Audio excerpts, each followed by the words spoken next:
Good morning, viewers and listeners of Concerned Citizens Media.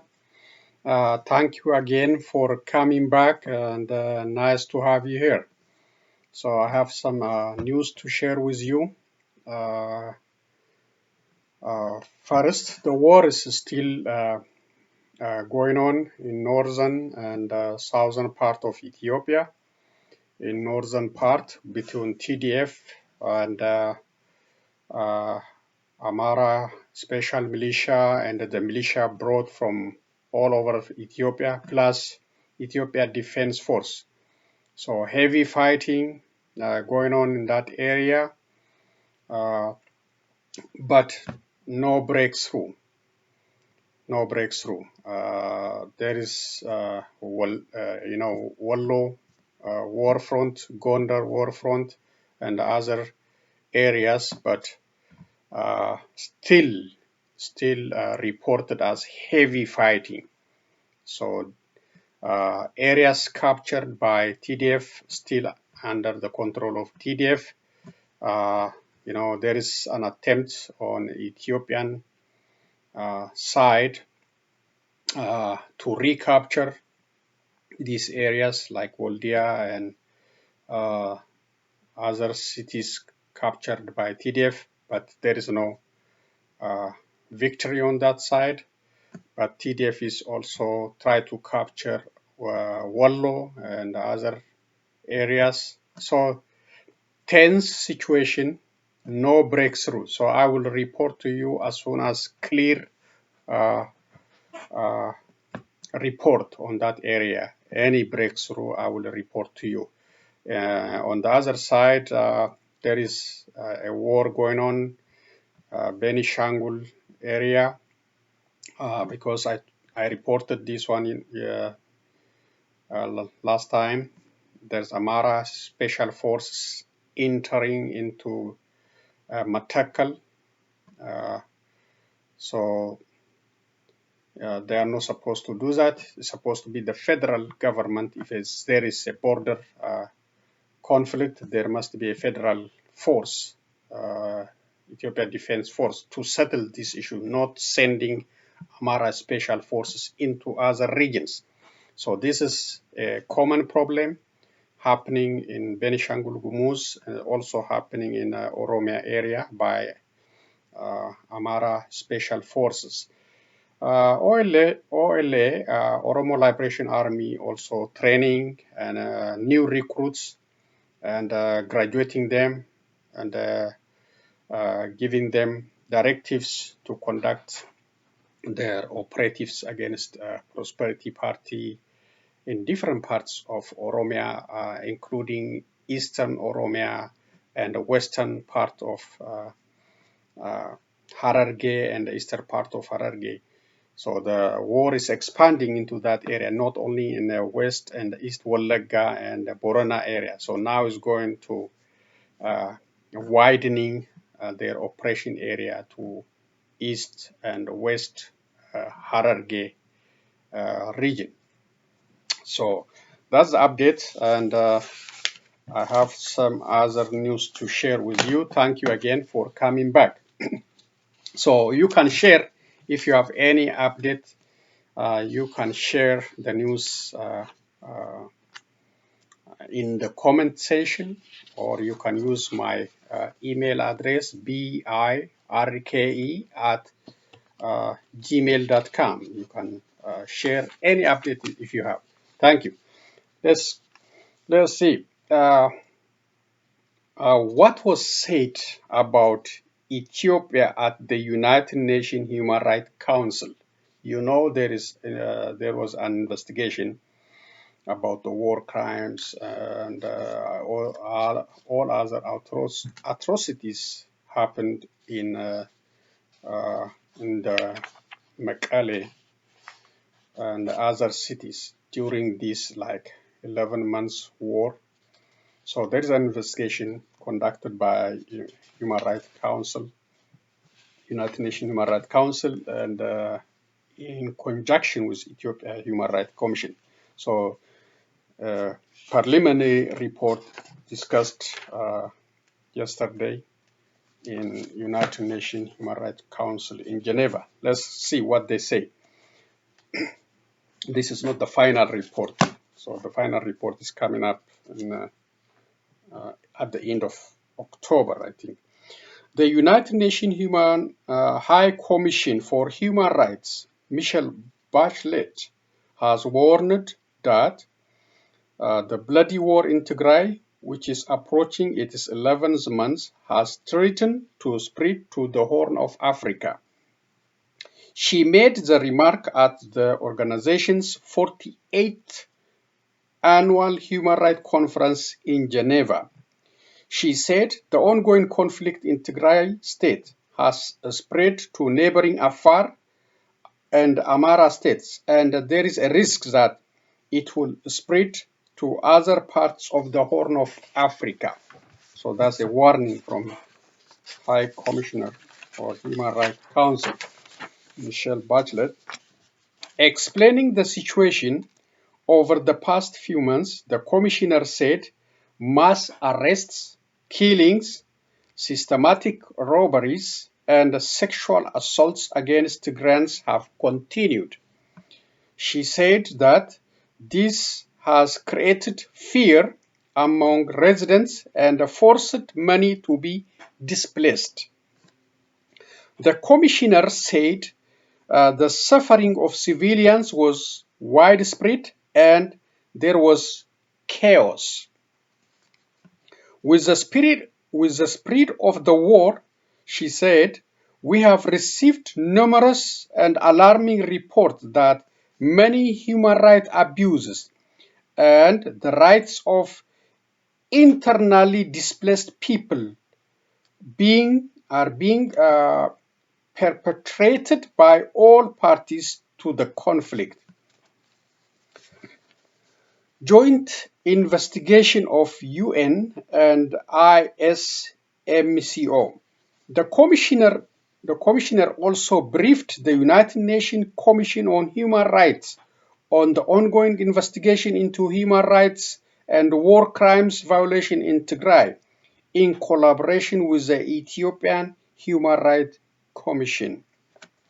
She said the first two field operations had been carried out as planned to Mekelle, East and South Tigray, but the group hadn't been able to reach Aksum, where hundreds of residents had been massacred. In addition to Aksum, the trip to East and Central Tigray was unsuccessful, and the group should have shortened its way in Makdera, she said. The commissioner attributed this to the sudden change in the security situation and the change in the nature of the war. The joint report, along with its findings and comments, is expected to be released by the end of October. Speaking on the occasion, ISMCO Commissioner Dr. Daniel Bakala said the coalition is currently compiling and analyzing the information gathered by the coalition. So Dr. Daniel Bakala is Ethiopia Human Rights Commission. The commissioner also described human rights abuse being investigated in the report. He said there were clear indications of a number of atrocities, including extrajudicial killings, torture, and abductions in the region. Evidence suggests that during this war, sexual violence was rampant. He said rapes, slavery, and other forms of violence were also reported, including rape. I look forward to hearing about the steps taken by the Ethiopian government to persecute the perpetrators of sexual violence, Michelle Bachelet said. Speaking to the council members, Ethiopian Attorney General Dr. Gideon Timothy said the joint investigation by the United Nations Office for the Coordination of Humanitarian Affairs and the Ethiopia Human Rights Commission would be invaluable, but that the final report will not be complete. The deadline for an investigation is as long as the government declares a separate ceasefire. This means that the TPLF's atrocities in Afar and Amhara will not be part of the report, Dr. Timotheus said. Dr. Gideon Timotheus praised the coalition's effort and said that his government supported it and criticized the African Union Commission on Human Rights for violating the norm. Contrary to the norm, the African Commission has chosen to conduct its own independent and impartial investigation. This will not be acceptable to the Ethiopian government, he said. Credit for this one, BBC. So that is the situation. That is a general briefing to the United Nations High Commission for Human Rights Council discussed yesterday by Michelle Bachelet and by Ethiopian Human Rights Commission, Dr. Bakala and Dr. Gideon. So the Tigrayan government and Mr. Getachew Reda rejected this report because it didn't include Aksum and other important areas where the massacres, a lot of atrocities happened. So they are not happy about that one. Also, the inclusion of the Ethiopian Human Rights Council in this investigative body, they are right because Mr. Bakala, Dr. Bakala is assigned by Abiy Ahmed. He is Abiy Ahmed's Human Rights Commission. So there is a partiality problem. That's why they rejected this finding and rejected the inclusion of Ethiopia Human Rights Commission in this investigative body because Ethiopia is the accused in this process. Eritrea is the accused. They should not be included as investigative body. If they are included, there must be some also from the Tigrayan side, from TDF side, should have been included if that is the issue. So independent body is very essential in this investigation for impartiality, to get the trust of everybody. Ethiopia is accused. How are you going to include the accused in this investigation? So I agree with Getachew Reda. Mr. Bakala, which is assigned by Abiy Ahmed, should have been removed from this investigative body. Okay, so we'll find out at the end of October what they say, what will be the penalty, who will be brought to ICC, International Criminal Court. We're just waiting. Some must be accounted for all rapes, for all atrocities carried out in the Tigray region. Federal government vote to take punitive measures against the CSOS NGOs who step outside their mandates, threaten Ethiopia's sovereignty. So this is the Ethiopian government threatening international organizations, NGOs.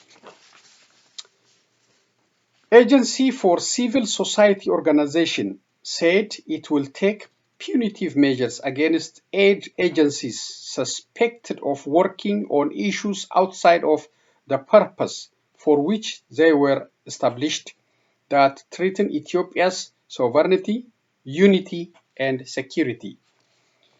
Deputy Director General of the agency, Fasikau Molla, told the state Amharic publication Addis Zaman that various punitive measures will be taken against some charities that are operating outside of the objective they were established. Fasikau added, depending on the nature of the damage, various remedial measures will be taken, ranging from warnings to suspension and closures. We will have no mercy on civil society organizations that threaten Ethiopia's sovereignty, unity, and security. We will never negotiate to accommodate such a predicament, Fasika said, adding, we have information that some civil society organizations are acting in a way that is against the national interest. Because the situation inflicts danger on the national interest, we will handle it very seriously. The necessary corrective actions will be taken as soon as we complete the investigation. BBC Amharic quoted Debebe Haile Gabriel, a legal practitioner, criticizing a law governing civil society that was amended 2 years ago. Before any law was passed, it should have been published on the Attorney General's website for comment, said Debebe. Debebe, who participated in the drafting of the civil society proclamation, criticized the regulations stipulated under Article 6 that reads, the agency may regularly monitor and control organizations in any way it deems fit to ensure that they are operating in accordance with the law. According to him, the phrase in particular that dictates by any means is too broad for the agency, open to interpretation, and open the door to classify any acts as illegal activities. Deputy Director Fasika Molla told BBC Amharic, saying the agency is holding various discussions before approving the directives and will handle complaints. Fasikau added that more than 50 civil society groups will gather to view the draft and submit their full comment. He also said that ideas raised at each forum will be recorded and effort will be made to improve them all. So, Ethiopian government creating some tough laws against NGOs and other international organizations. This is like threatening them, and they closed 3 organization NGOs last time. So now they are also threatening others with closure, warning, and other threatening measures. So I don't know why all this is necessary. Violence broke out between students studying at Jigiga University from #Oromo and #Amhara ethnic groups. Several students were injured. Federal police guarding university failed to deal with students' clashes, and more special police were deployed in university from #Somali region. So this is credit Bashir Hashi Yusuf Twitter account. So there is issue in Jigiga University between Oromo students and Amhara students. So the Oromos complaining they are not getting treatment. Well, they are not treating well. They are not respected in that university. And They complain to the dean, and the issue never resolved. The Amharas, you know, they don't want to sit with Oromo students and attend their class. They don't want. There is the atmosphere of hate and ethnic tension in general in that country, not only between students, but in general, there is a huge problem, hate among all Ethiopians, I can say, for some reason, or maybe because of the leadership problem in a prosperity party. So now these Amharas are relatively educated university level students refusing to sit with Oromo students and attending their classes. So this is, what can you say? It's a hate. You know, under the Ethiopianism, there's some, you know, there's supposed to be love among each other between Oromo, Amhara, Tigray, Olaita, Sidama, whatever it is. If you are, you know, talking every day about Ethiopia, unity of Ethiopia, you should show this. What you are singing, you're supposed to show is in action. So the Amharas, they are not showing it. They just like to sing, and they use Ethiopia for their own advantage to control others. So they are showing their hatred, this disrespect against the Oromo students, and the Oromos giving their blood for the survival of Amharas at this time, whether by force or voluntarily. Most of them by force. They are going to the war, giving their lives for fighting with Amharas for the survival of Amharas.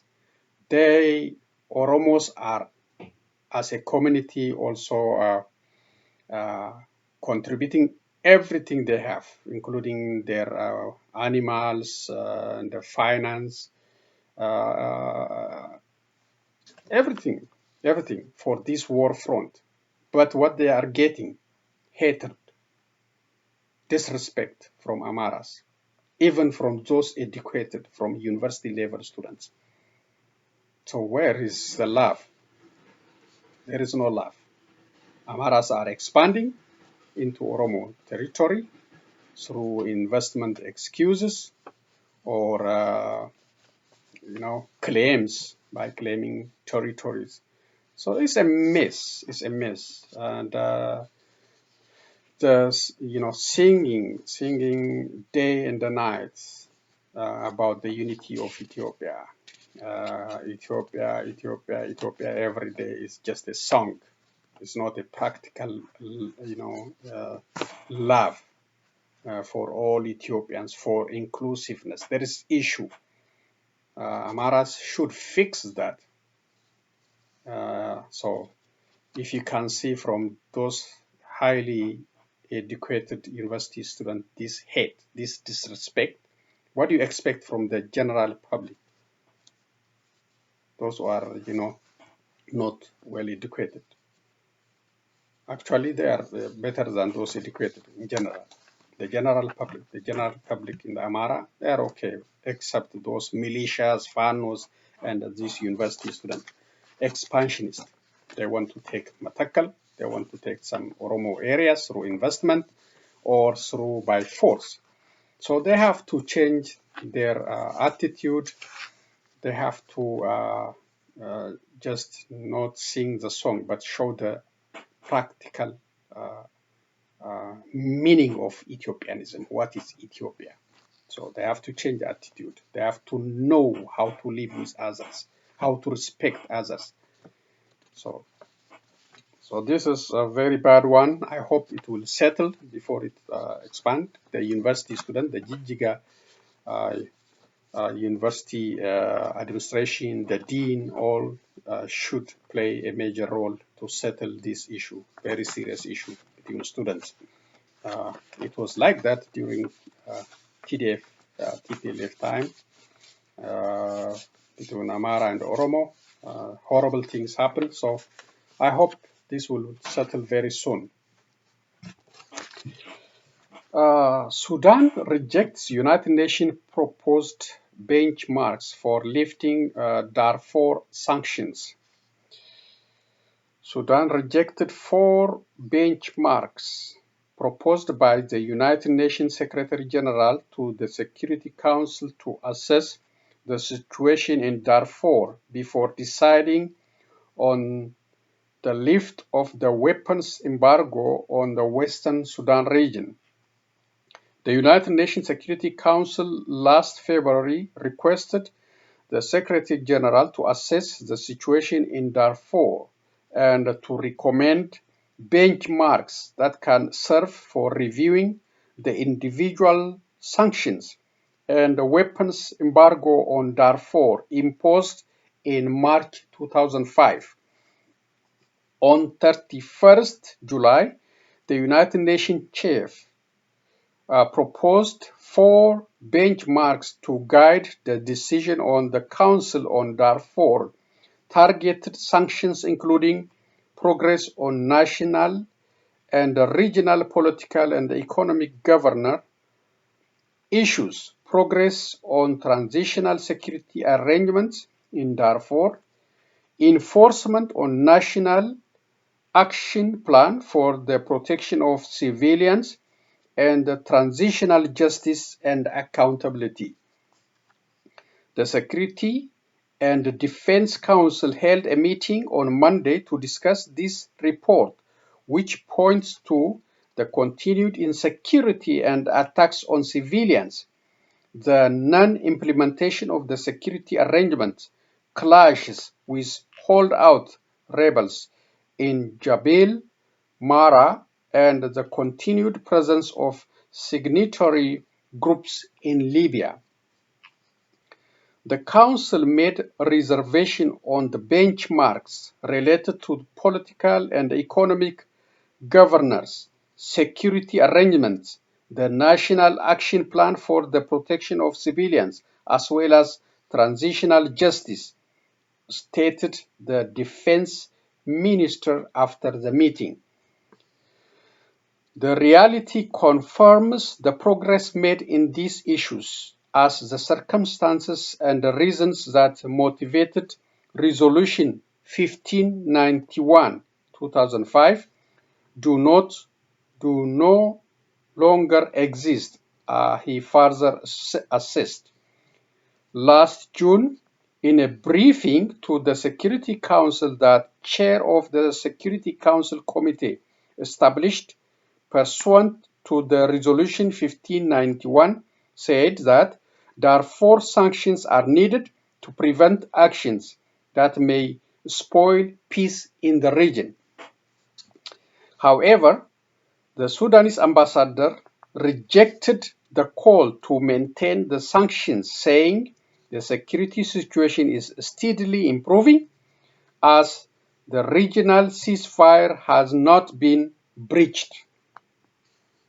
Further, the government is collecting unlicensed weapons, upholding the National Plan for the Protection of Civilians, and adopting measures to prevent intercommunal fighting, he added. He concluded that his country is undergoing a crucial transformation, underscoring that lifting sanctions will allow the government to rebuild the capacity of its security forces and law enforcement agencies. The Security Council will discuss the situation in Sudan on 14 September as the head of the United Nations Integrated Transition Assistance Mission in Sudan. Will the 15 members about the progress made in the implementation of the peace agreement. So, credit Sudan Tribune. So the Security Council will discuss. I think they might already discuss. Today is 15. Maybe they discussed yesterday. So I didn't get the update, but if I get, I will let you know. 9 killed in Mogadishu suicide bombing. 9 people, most of them members of the Somali security forces, were killed in a suspected suicide bombing in the capital Mogadishu on Tuesday, police and a witness said. The attack took place near a checkpoint frequented by the security forces, police officer Muhammad Ali said. There are still investigations going on, but with all indications so far, a suicide bomber caused the blast, he said, adding that 6 members of the security forces and 3 civilians were killed and 11 other people wounded. The bombing was claimed by the Al-Qaeda-linked Al-Shabaab Islamic group, which has been fighting to topple Somalia's federal government since 2007 and has carried out waves of attacks.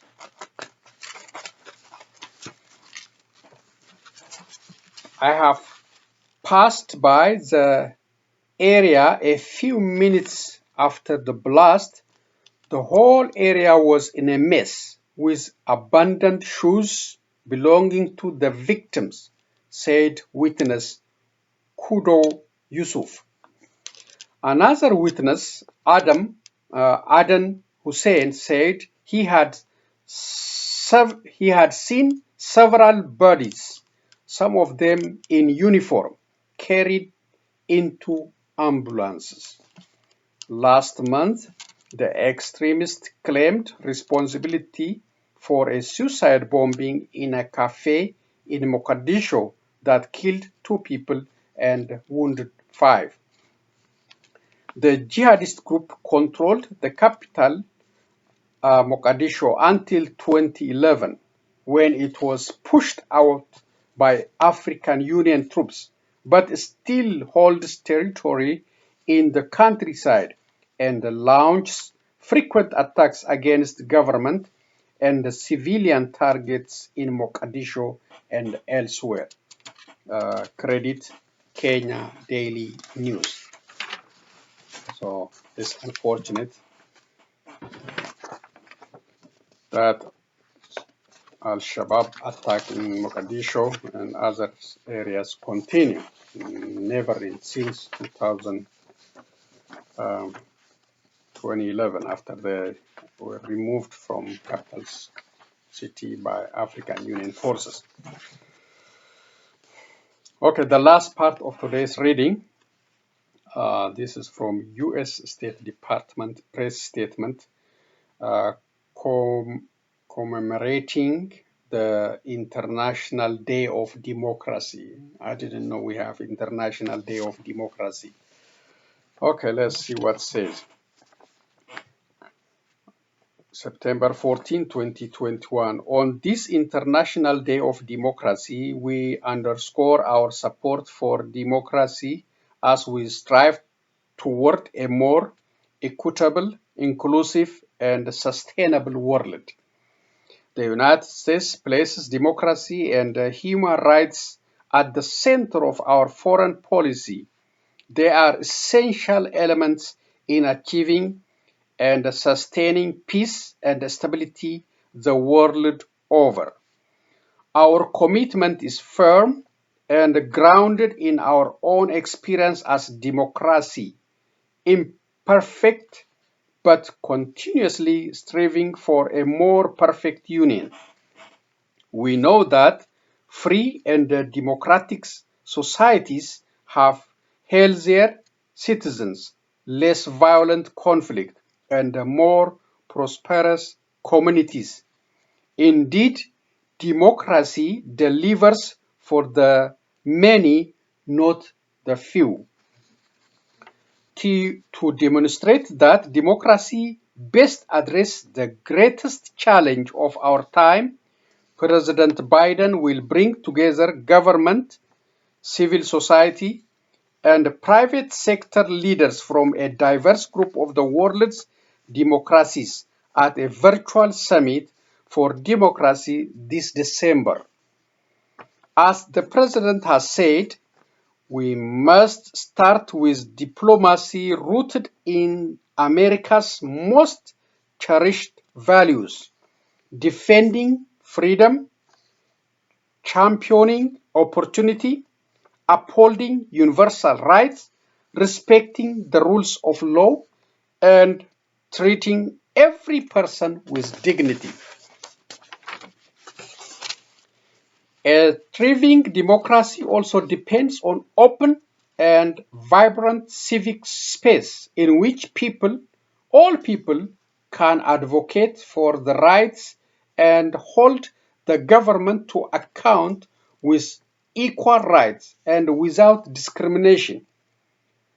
The rule of law, free and fair election, freedom of expression, and freedom of the press are cornerstone of a healthy democracy and the right of all, whether heading to the polls to vote, exposing corruption, or peacefully rallying around a common cause. People in every corner of the globe bring to life the basic tenets of democracy every day. On this day of democracy, we recognize that these efforts are critical to defend, strengthen, and renew democracy. Credit State Department. So I like Day of Democracy. I hope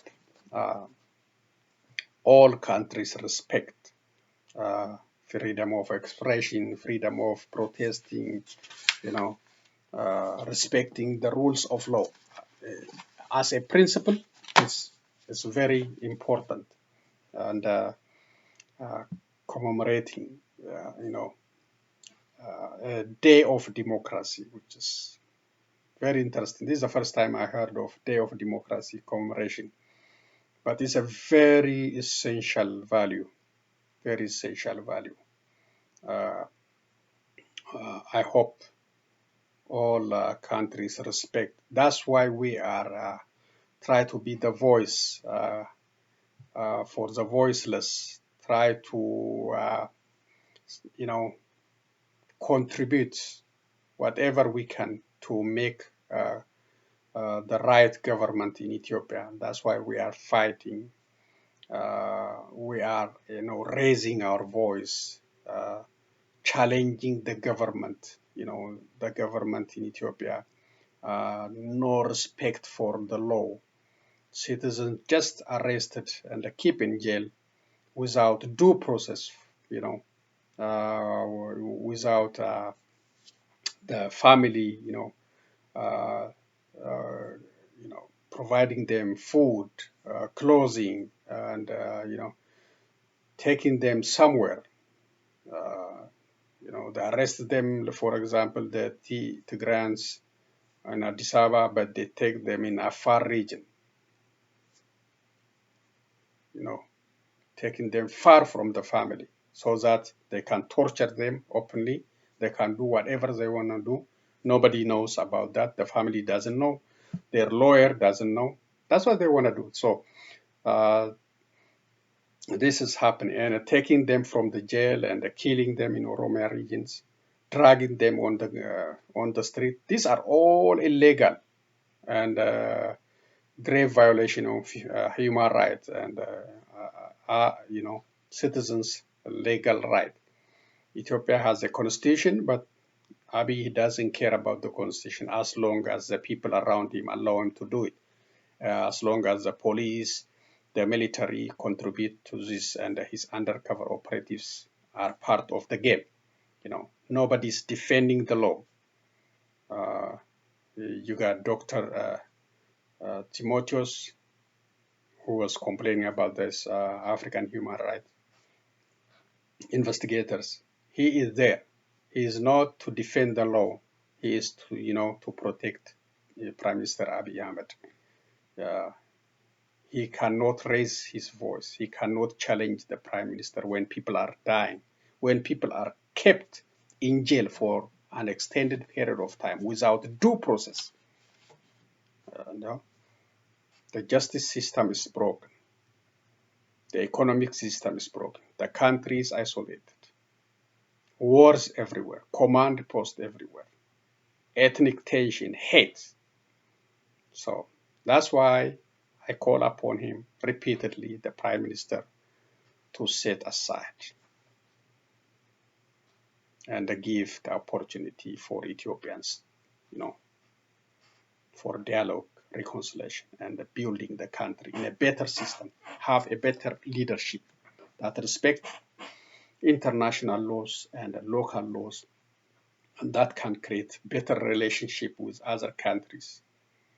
So this guy is a wrong guy, very wrong for that country, but he will be there as long as the Amharas are supporting him. It might take a while before he leaves the office and the better system comes in that country. Okay, that's all I have from the reading part, and I have a couple of videos, then I will conclude today's presentation. So we'll continue raising our voice until the system is changed in Ethiopia and elsewhere. There we go. So the first one is the California governor survived the recall.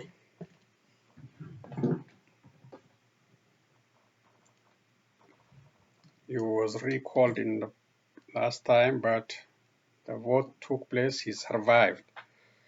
Let's listen what he say.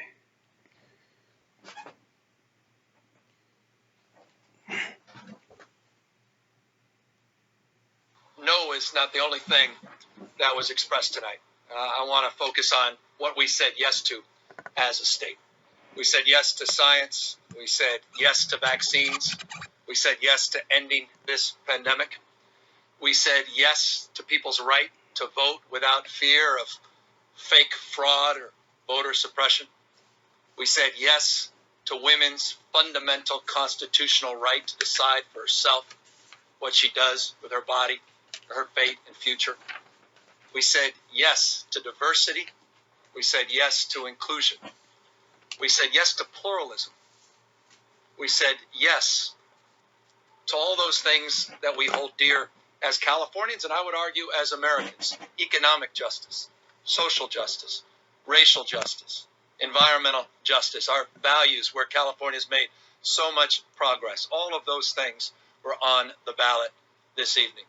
And so I'm humbled and grateful to the millions and millions of Californians that exercised their fundamental right to vote and express themselves so overwhelmingly by rejecting the division, by rejecting the cynicism, by rejecting so much of the negativity that's defined our politics in this country over the course of so many years. I just think of our kids watching all of this. Nightly news, day in and day out. And I just wonder, I've got 4 young kids. Oldest about to turn 12 this weekend. And what they're growing up to. In a world where we're so divided, these kids increasingly fearful, isolated, disconnected. And we're teaching them that. And it doesn't have to be that way. I think we owe our kids a deeper sense of respect, and all of us as adults a responsibility to disregard this false separateness. We're so much more in common as a state and a nation than we give ourselves credit for. I've been all over the state of California over the last many years, but notably the last 9 months.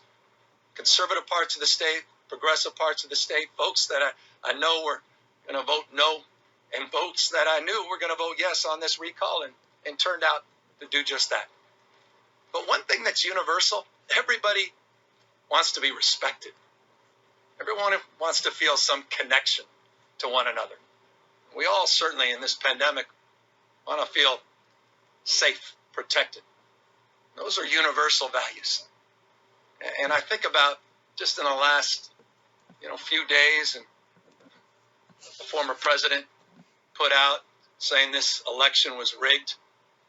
Democracy is not a football. You don't throw it around. It's more like antique vase. You can drop it and smash it in a million different pieces.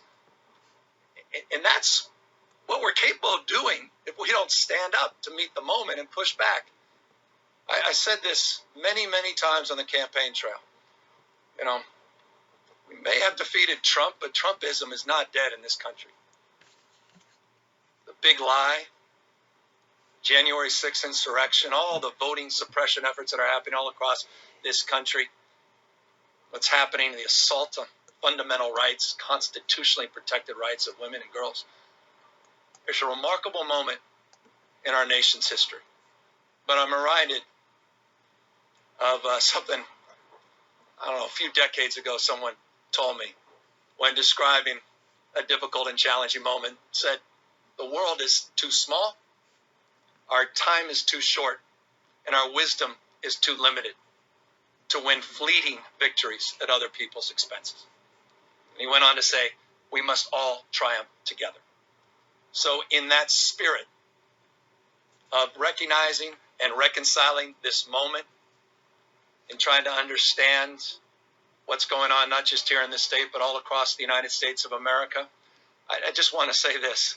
Tonight, I'm humbled, grateful, but resolved in the spirit of my political hero, Robert Kennedy, to make more gentle the life of this world. Thank you all very much, and thank you to 40 million Americans, 40 million Californians, and thank you for rejecting this recall. Good night, everybody. Democratic Governor Gavin Newsom speaking there in Sacramento after an overwhelming landslide of a victory. The no to the recall movement winning overwhelmingly. And Dana Bash, first of all, we should note, he's still in his first term. In about 6 months, in March, he's going to have to start doing this all over again to win a second term.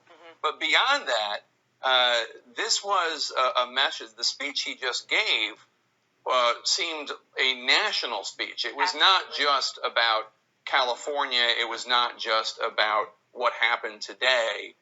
It was about, and to be completely candid, it sounded almost like a 2024, 2028 presidential speech. Which is entirely possible. Campaign speech. It's entirely possible. Yeah. And the resounding no vote that you saw there certainly helps that case if he decides to go that route. But you're exactly right. It is a national message. There is a roadmap that they are trying to build in this campaign in California. I will now deliver a statement from the... Okay, this is the last video from United Nations.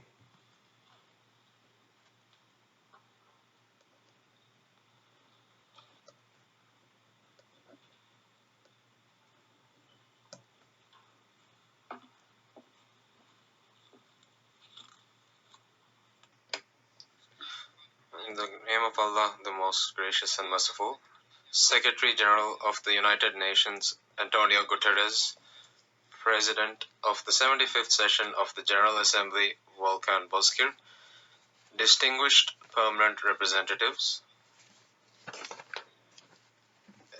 Excellencies, beloved Maldivian citizens.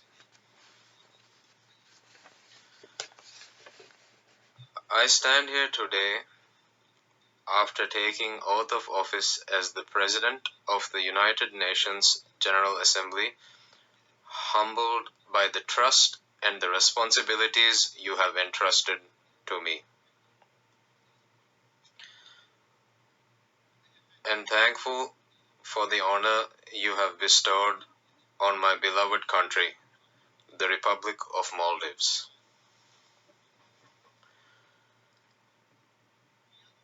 The red, green, and white flag of the Maldives is flying at the highest peak today.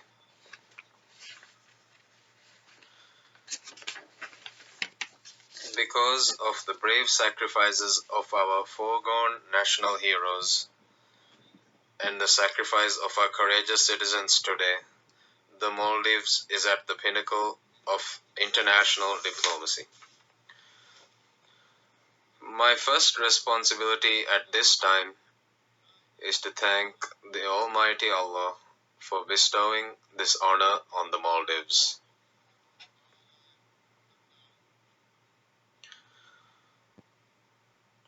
Today, we are witnessing the advances the Maldives is making internationally under the leadership of President Ibrahim Mohammed Saleh.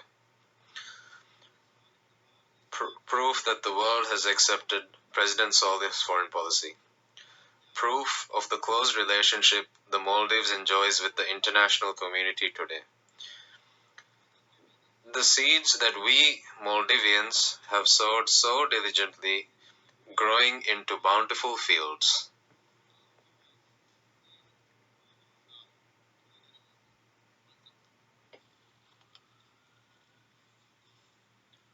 My dear brother, President Bozkir, I commend you for your stewardship during the 75th session.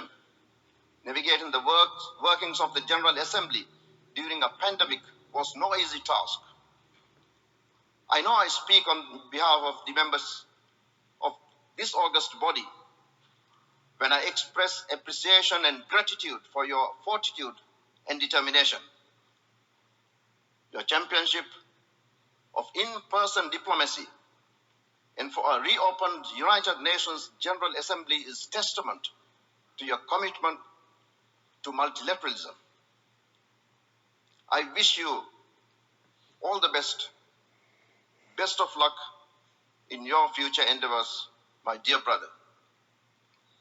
Dear Secretary General Guterres, I look forward to working closely with you as we begin your second term. I'm aware of your priorities, restoring trust and inspiring hope. The underlying thread in your approach to solving global issues is prevention in all its aspects, from conflict, climate change, pandemics, to poverty and inequality. Whether it is prioritizing gender parity within the United Nations or launching a global conversation on building a better future for all, United Nations response to current and future challenges, you will find in me a willing partner. Excellencies, dear friends, to say that it has been a challenging 18 months would be an understatement. Millions have perished, hundreds of millions have been ill, billions have suffered. But I want to avoid listing of statistics. We did not experience this pandemic in numbers. We experienced it on personal level. We lost loved ones. Lockdowns restricted our personal freedom. We were distanced from our family and friends. Hospitals were overwhelmed. Frontline workers were exhausted and at risk.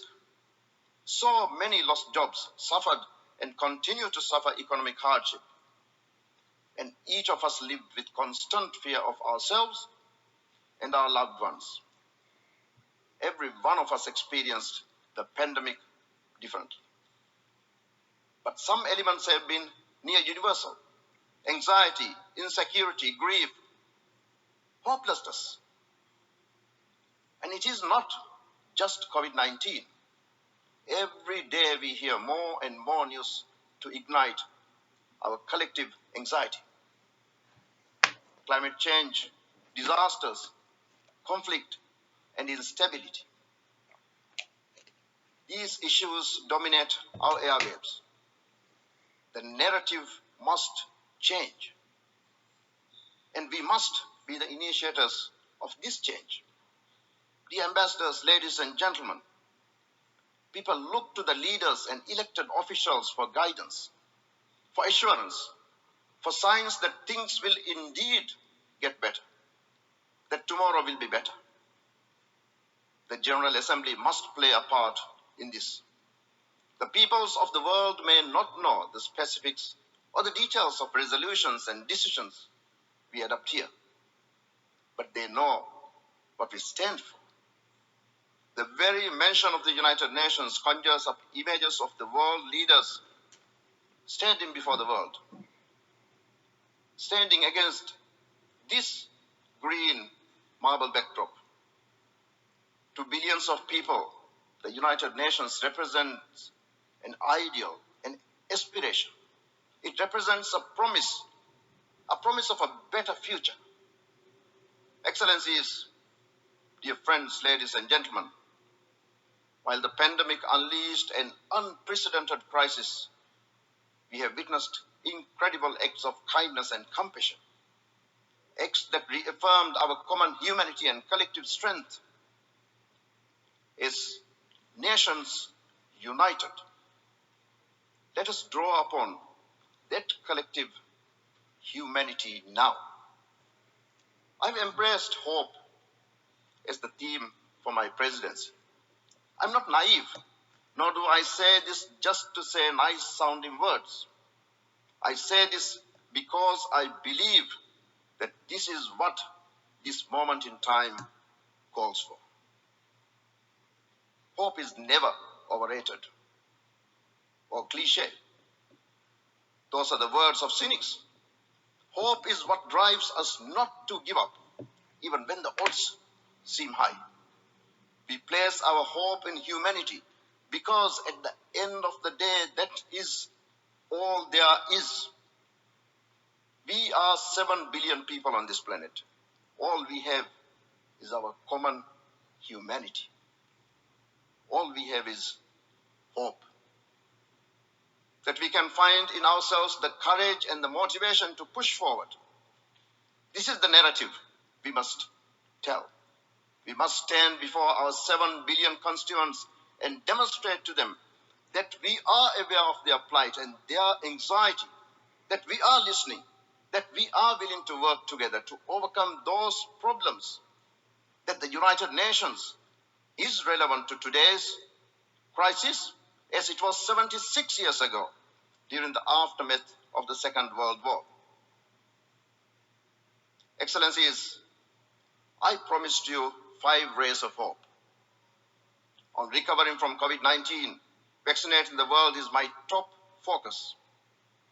We simply must close the gap to vaccine access. With this in mind, I will be holding a high-level thematic debate on vaccine equity with leading experts and world leaders. And you are all aware our host country has made vaccines universally available to the whole United Nations family, including staff and delegates. I'm glad to announce that the City of New York will also be offering vaccination and testing resources for all the attendees of the high-level week. I urge all of you to be an example to the world and do our part in following local requirements. On my second ray of hope, rebuilding sustainably from the pandemic, I will work with the Economic and Social Council, the United Nations system, and international financial institutions to help ensure that the socio-economic recovery is forward-thinking, that it is bluer, greener, and more resilient. Discussions on joint efforts are already underway.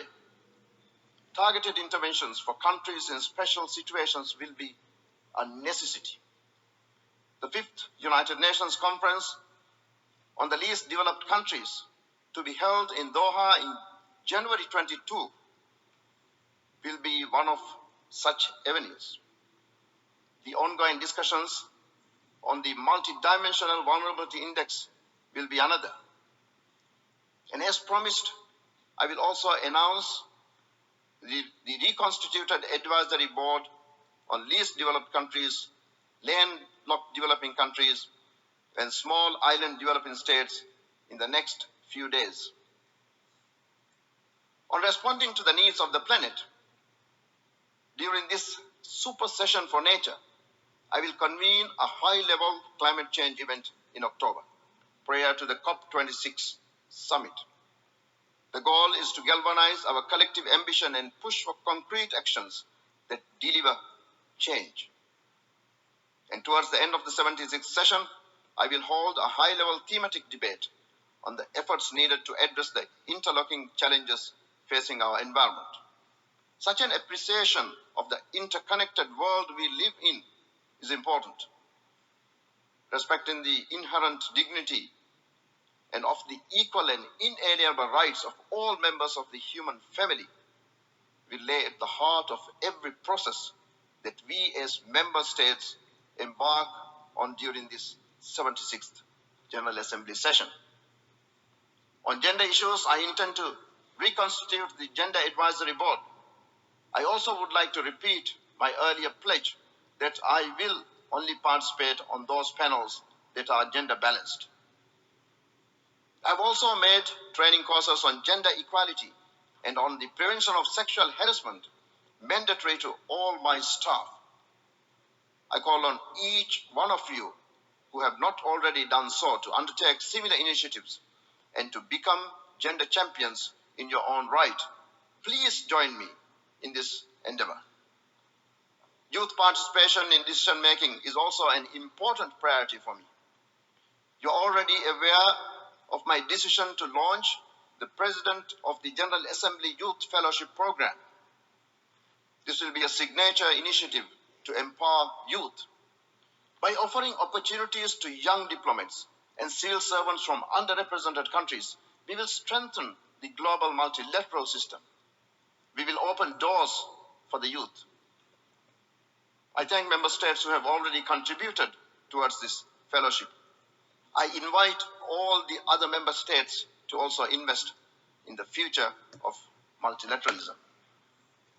And finally, on the United Nations reform and revitalization, we must once again make the United Nations a forum for all, a forum of we the peoples. To achieve this, I will work on enhancing the participation of civil society organizations. I will engage regularly with the civil society and youth through town halls and engagements with both CSOs and young people. Excellencies, I promised an office that is gender balanced, multinational, with geographical diversity. I'm proud to announce that my team is gender balanced, including my senior cabinet. The median age of my office is 40, just a tiny little bit younger than me. My office includes representation from over 30 countries, representing all the 5 regional groups. Excellencies, dear friends, yes, it has been a tragic and challenging year, but this is a new session. We can fall back on the comfort and predictability of systems and procedures of the UN machinery that fills our days. Or we can choose to push forward and turn the page. We can choose to write a new chapter. Let us choose the letter. Let us dare to dream and let us dare to hope, to embrace the presidency of hope. I thank you.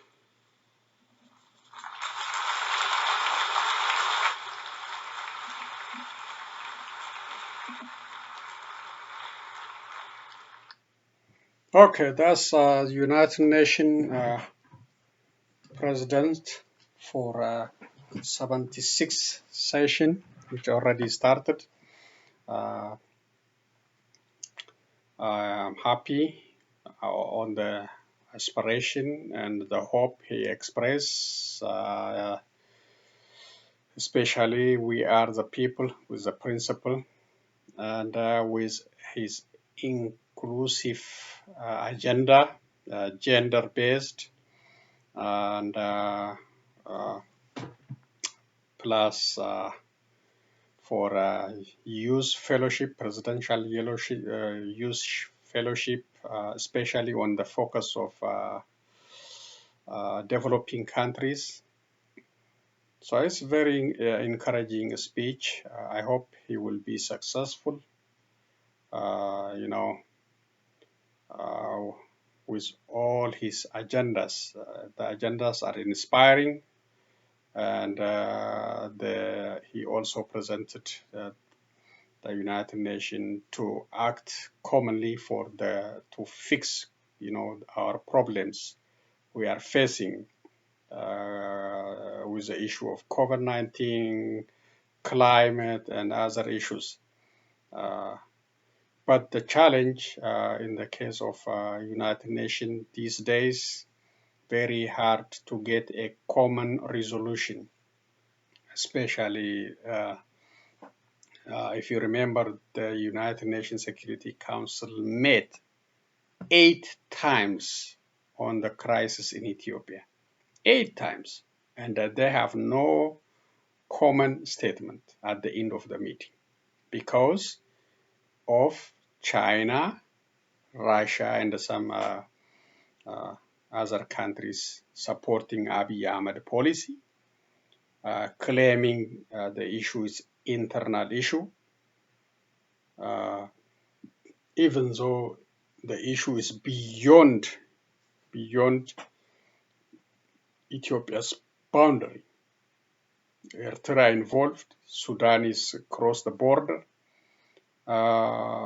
Ethiopians displaced internally and externally. So still they say Ethiopia can solve its own problem. So that's agreement. And United States, British, and others, they say we need the United Nations resolution to end this conflict. So there is no agreement. There is no agreement. So I hope they will come one day, set aside their differences and find a solution for Ethiopia or other conflict. So, but it's very tough to get a common understanding of the issues we are facing globally, because some countries, they have their own interest. For example, China is investing in Ethiopia. Russia has also have signed several deals with Ethiopia. That's the issue. So, but they don't see the major issue. If they see the major issue, they will come together and have a common resolution before things out of control, like the bloodshed happening in Ethiopia. So I will conclude by saying I hope the United Nations will come to the term that affects the 7 billion humanity in the world whenever they sit in the Security Council meeting. I also want to say the Amharas in Ethiopia, they have to come to their mind, sit down, discuss the way out from this conflict, how to deal, how to live with Ethiopians in the future, how to settle the conflict. See, how to change the leadership. The current leadership we have is a failed leadership. Mr. Leader Twayalo expressed it very well, very well. So they have to look for a long term if they talk, if they want to keep Ethiopia. They just talk about Ethiopia, but that's only singing. But in practice, no. As I said, like between Amhara students and Oromo students, for what reason? Where is the respect? If you talk about Ethiopia includes about 80 different ethnicities in that country. Different color, different language, different religion. You have to accommodate all this if you are talking about Ethiopia. It's not about, taking the leadership position, in business, in other things, or controlling others. No, you have to think about inclusiveness. You have to think about respecting others, and know how to live with others. So the situation in Jigiga University between the students from Oromo community and Amhara community must be settled immediately by the deans, especially the deans. The school deans have responsibility to settle this issue. If it's beyond that, the federal government, which is a failed. And the Amharas must stop expanding to Matakkal region, Oromia region, and other parts. They have to control themselves if they want to save their Ethiopia. That's all I have from Concerned Citizens Media. I will be back with other news and updates. Thank you for taking the time to share these updates with me. So long, everyone. Be safe.